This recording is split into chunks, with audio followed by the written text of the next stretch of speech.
thermal muffler. That's all to do with the straight pipe. So we're gonna stick this son of a bitch in fucking probably in, I don't know what that is there, probably B1. We got this big fucking thing behind it. We're gonna just step it out of the way.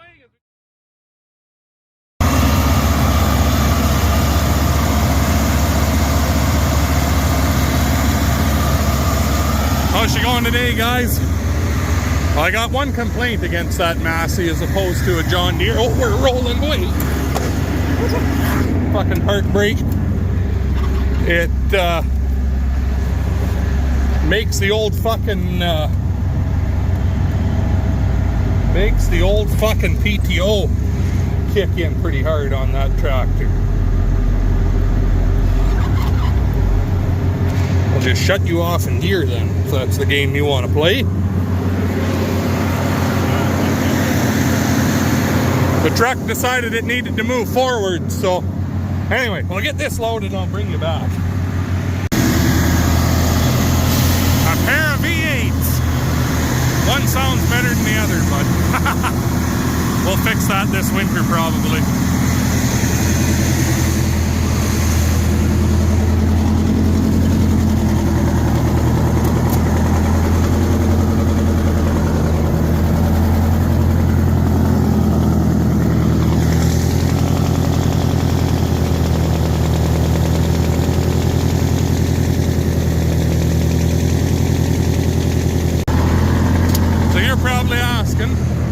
Why are we hauling oats with the Detroit and a 3-ton, not using the International? The International, the tarp ripped off of it in the big wind here the other day when I was driving down the road. Met a semi and it tore it right off, so I'm waiting on the new one, and then we're going to put new tires and stuff while we're at it there too. So we'll use this, I suppose, for now, but anyway, I'll bring it back here in a few. Well, it's not too early the next morning. Dad's long time gone, but I waited an hour longer than from the time when he left. I wanted to grab my check, so I had to wait till the office ladies got there this morning. Not a big deal. DOT doesn't get out of bed till noon usually, because I mean they're just half-assers at the best of times, so I'm not too worried about it. Take the back road the majority of the way here anyways, because I lost my dash lights and all my clearance lights. They got bright and then they went out. They went out at harvest time and the fuse had burned. Changed it and they were all working. It didn't look real hard in the yard yesterday because I was kind of running out of time, but didn't see anything under the dash. It looked out of the ordinary. And they lasted for about 10 minutes till I hit a patch of real bad washboards, and then they got bright and went out again. So have to dig into that a little bit, I guess, maybe this winter, but I have another fuse in here, so here I'll just take the gravel as far as it goes, and by then the sun will be up a little bit at least. It won't be totally black out, as you can see, but we're getting into some pea soup looking fog here already, so I suppose we gotta wait for this auction sale in the spring to come try and buy that Land Roller. That's a guy that we cut hay for and everything this summer there, Claude. If you guys are looking for some other good machinery, I think it's Mac Auctions for April. He's got his consignment sale there. That's where those 10 pairs we bought came from. So his machinery is just immaculate. Not new or big stuff, but incredibly good shape stuff. So if there's anything you guys are looking for, you should go check that out. But except the pea roller, that's mine, so don't bid on it. Anyway, keep making our way down the road here, and we will talk to you in a few.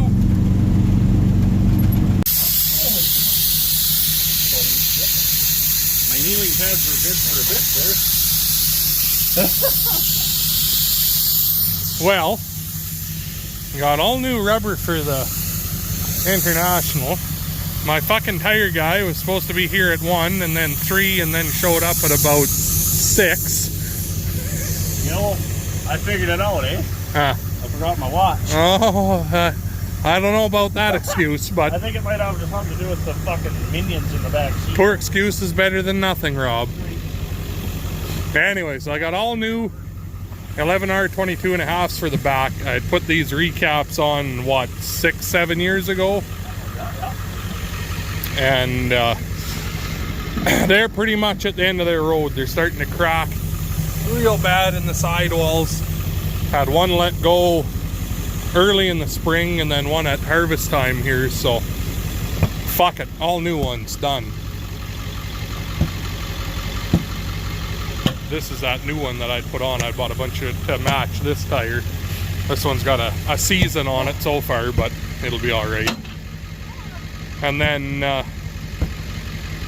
goddamn, they wanted $600 for Chinese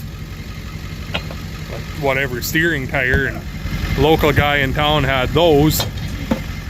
They're multi-position. Well, good enough. They don't really look like a steer tire, but fuck it, good enough. DOT says anything, I'll say, well, at least it's all new tires. So swing, Robert, swing. Put your back into it. Picture someone you don't like. Fuck you, Judo! Anyway, we're gonna get these all, well, I shouldn't say he, I'm gonna watch them. Bust all these off the rims, and I'm gonna paint the rims tomorrow, and then Sunday, today is Friday night, Sunday we'll put the new tires on, get everything mounted back on. So, 'tis the plan. We'll talk to you in a few. Jeez, what an unbelievably nice day for November. The kids and I have spent the entire day up here painting. Pressure washed all these this morning, and then the kids used paint brushes and just brushed on real thick with gray paint. I took all the hardware, wedges, nuts, whatnot, and wire wheeled the hell out of all them, and then primed and painted them black. I'll end up having to touch them up a little bit after Rob scratches the hell out of them putting them on. I wire wheeled and brushed the spacers. Got 3 wiggle ones and 1 smooth one on this truck, but whatever, it's the way it came and that's the way it's going to stay. So 2 of those rims are, well, actually there's 4 that are a lot nicer than the rest, so they'll end up with the 2 nicest ones will be on our steer, and then kind of pick and choose which other ones look the best to put as the outside.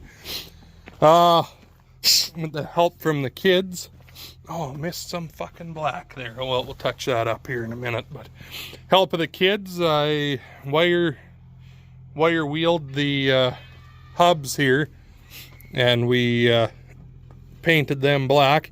They got a little carried away and painted the studs, so Rob can curse at that when he tries to put the nuts back on.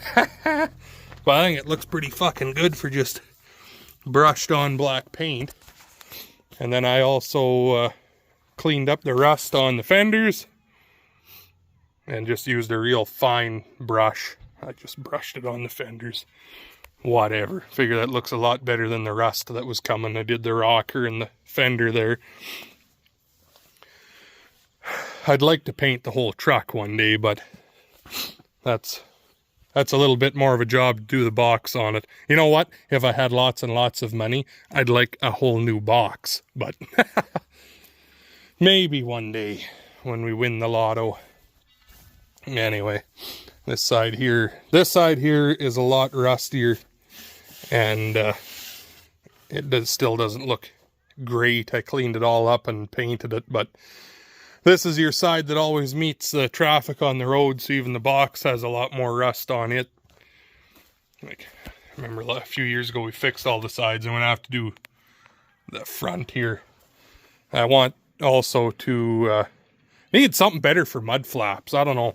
It has these in here, but fuck, it could use like some real heavy rubber, even that wide, all the way around and down, just a bit bigger, and some on the front, because it splashes out like that and comes back around. I don't know if a guy hung them off the hood or off the bumper, but that'll be a this winter project. Because you know what?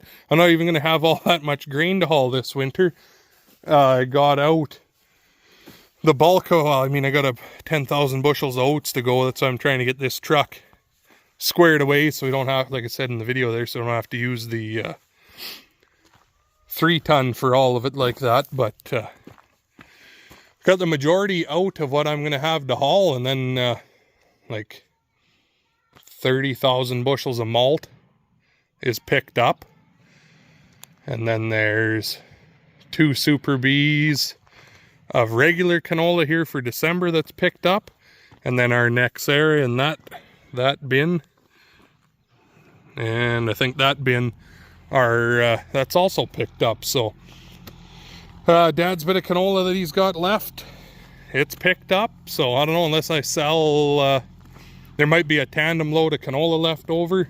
Probably end up just hauling that into the elevator. And then there might be, see what goes on with oats. But odds are that'll end up being something that's picked up too. I'm not positive. So yeah, anyway, Rob is supposed to be here good and early tomorrow and get all the tires mounted. And then I have a new tarp to put on it, because this one here, at harvest time, it developed a little rip, and Dad had patched it real good with tape, and it lasted most of harvest. And then I had done it again when I started selling a bit of grain, and it lasted right till the bittersweet end. And then I met a truck on the road, and it grabbed it, and it ripped whole way down. So pretty well fucked it, but it's not too bad. It's $530 from Tarp Go for a new tarp. And I got one this time that has, it's twice as thick where each hoop is. Because the other issue a guy has, especially on the 3 tons, it always wants to rub through on your hoops. So anyway, these are going to be our new steer tires. They're all I could get from in town that weren't over $1,000 a fucking tire. They say they're multi-position, and he assures me he's put them on as steers on a bunch of other stuff. They look like a trailer tire to me, but whatever. They're a 16-ply tire. It's still, I give a fuck what anyone says. It's going to be a hell of a lot better than the old 1320s there that almost have cords showing. So those are fucked. Those are going to be our new steer tires. And then I got a set from Uncle Wiener's, the place is called. Just kind of a wholesale place of all, nothing but the highest, the top quality Chinesium. But there's a local gravel hauler, he's passed away now, but I know that is what he was running on all his trucks, and he really liked them. They were $220 a tire. So that, like I said, it's a lot cheaper than what anywhere else around here had for a price. I had one of these new on there already from last year, so for only being one tire, it's hard to really say, but it seemed to be doing pretty good. So I got the rest to match. This is what they are, if anybody's curious to know. 16 ply as well, so I think it's going to be good. 11R 22.5, so I don't know. We'll find out. New tires, even if they're cheaper, better than old fucked ones, I think, so. But I think that's where I'm going to leave you for this video, because I need to get her uploaded, and I'll bring you guys back, be part 2 here when Rob gets here. And then I think we'll do that tomorrow, because the sun is almost gone already this time of year here. So need to get the Massey back on the little harrows. Maybe tomorrow afternoon we'll take that out. There's about 30 acres over there to, I guess a little more than that, because there's some on that field too where we spread manure. But Dad had cultivated it, and just pull the little harrows over it, drags it out real nice and spreads out any piles, makes a really nice job. So try and get that done, and Dad and Amanda and Mom have been working on the barn all day again. They're finishing it up. So I suppose, thanks for watching. Make sure you hit that like button, comment, subscribe for more. Yeah, thanks for watching. I'll talk to all you guys in the next one.